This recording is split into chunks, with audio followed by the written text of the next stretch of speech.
02 sampai tercengang, Ibu ini bongkar semuanya.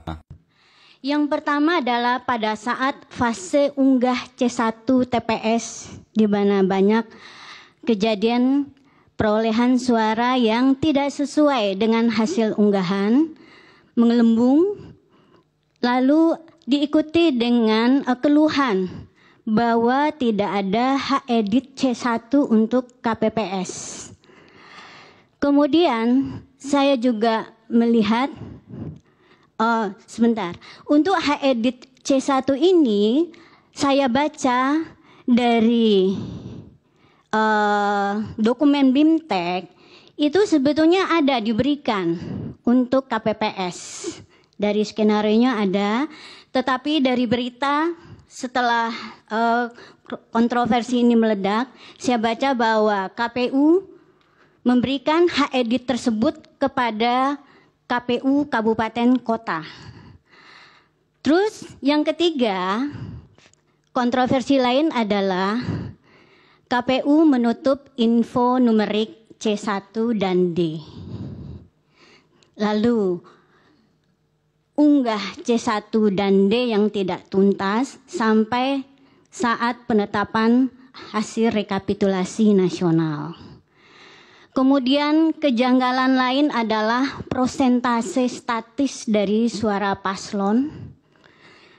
Yang terakhir, KPU klaim tidak memakai Sirekap. Saya dari sini, dari fenomena 3 pertama saja sudah menyimpulkan sesuatu bahwa sudah terjadi perubahan pada kode program.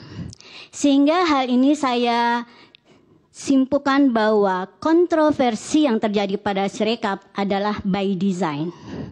Sehingga saya anggap ketika KPU mengabaikan Sirekap dengan berdalih bahwa Sirekap tidak dipakai untuk rekapitulasi berjenjang, maka saya melihat Sirekap sudah menjadi saksi bisu kejahatan pemilu 2024. Sebetulnya fenomena kontroversi sengketa Pilpres kita sudah tahu selalu berulang dari per 5 tahun. Saya ingin membuka kotak Pandora ini dengan pengalaman saya sebagai perekayasa sistem dan juga pengalaman yang dulu sekali waktu saya baru lulus sebagai software engineer. Nah, saya mau memulai bahwa kita perlu tahu semuanya seperti apa rekapitulasi suara berjenjang. Karena ini adalah alur proses ini menjadi dasar dari suatu desain sistem informasi. Desain sistem informasi tidak akan berbeda dengan alur proses bisnis yang berjalan. Dimana kalau kita memahami alur proses bisnis ini, maka desainer bisa menetapkan apa yang menjadi requirement atau fitur layanan dari suatu sistem informasi terhadap semua calon penggunanya. Di sini saya mau menggarisbawahi atau memberi fokus pada fase TPS ya ke kecamatan. Di mana di sini adalah fase di mana C1 itu ada beredar. Pada saat pemungutan suara itu dihasilkan C1. Lalu dilakukan perhitungan ya yang menghasilkan C1. Pada saat pemungutan itu hasilnya adalah kotak suara dan hasil pencoblosan. Lalu dihitung pada fase penghitungan yang menghasilkan C1 hasil.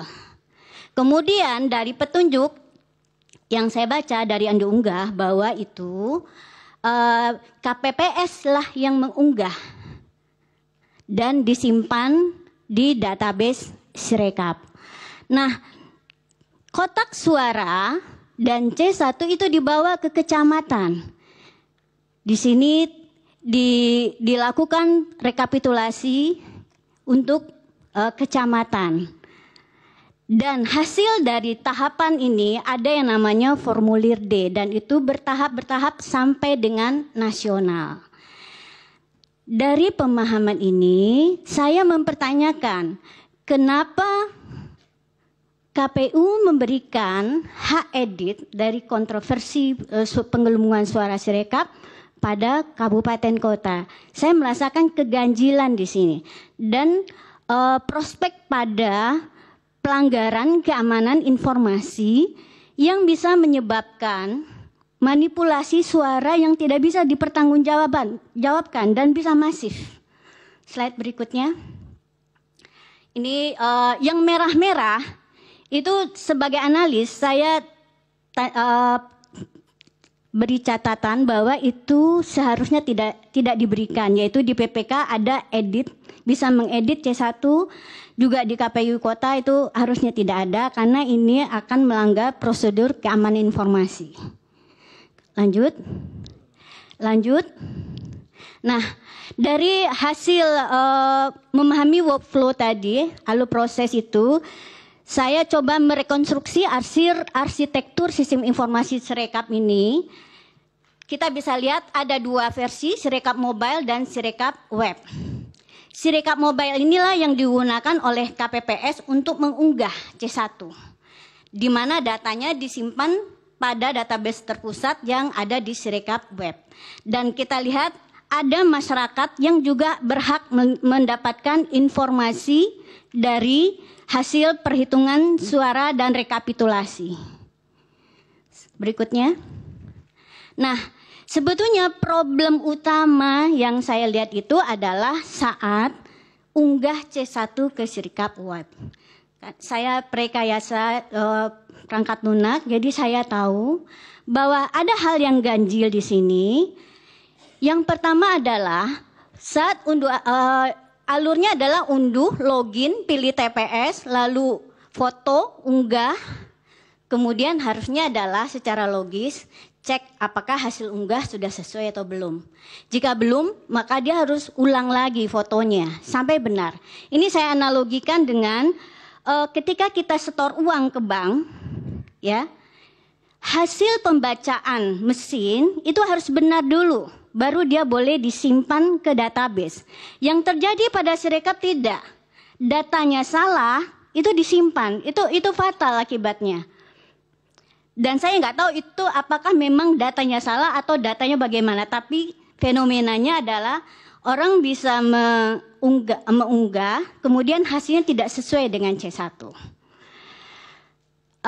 Ada dua fitur yang dihilangkan di sini, yaitu fitur validasi, di mana suara bisa melebihi dari DPT dan hasil tabulasi antara perjumlahan paslon 01, 02, 03 itu juga bisa lebih. Jadi di sini tidak ada validasi. Lalu edit, kenapa juga bukannya diberikan pada KPPS, tetapi kok malah loncat sampai ke KPU Kabupaten Kota. Dan KPU klaim itu ada 154.000 TPS yang bermasalah dan editnya diberikan pada KPU. Dan saya pikir itu akan sangat perubahannya tidak terkontrol. Ibaratnya adalah seorang nasabah setor uang di ATM, kemudian pegawai bank entah di mana bisa mengubah suaranya. Itu yang analoginya. Dan saya sebagai engineer melihat ini bukan kesalahan desain. Desainnya benar sejak di BIMTEK. Tapi kenapa pada hari H validasi dan edit itu hilang? Itu ibaratnya seorang desainer pesawat, dia membuat pintu pesawat, tapi nggak diberi, ada pintunya, tapi nggak diberi daun pintu. Kemudian penumpang tidak dikasih seatbelt. Apa yang kita pikirkan ketika pesawat nanti take off? Itu bencana yang luar biasa. Dan untuk Sirekap, angka itu adalah penting. Jadi dia harus divalidasi sebelum disimpan. Di sini saya melihat ada perubahan pada kode programnya. Apalagi fitur edit tiba-tiba hilang. Informasi bisa ditutup, itu mau tidak mau itu berubah di kode program. Berikutnya. Di sini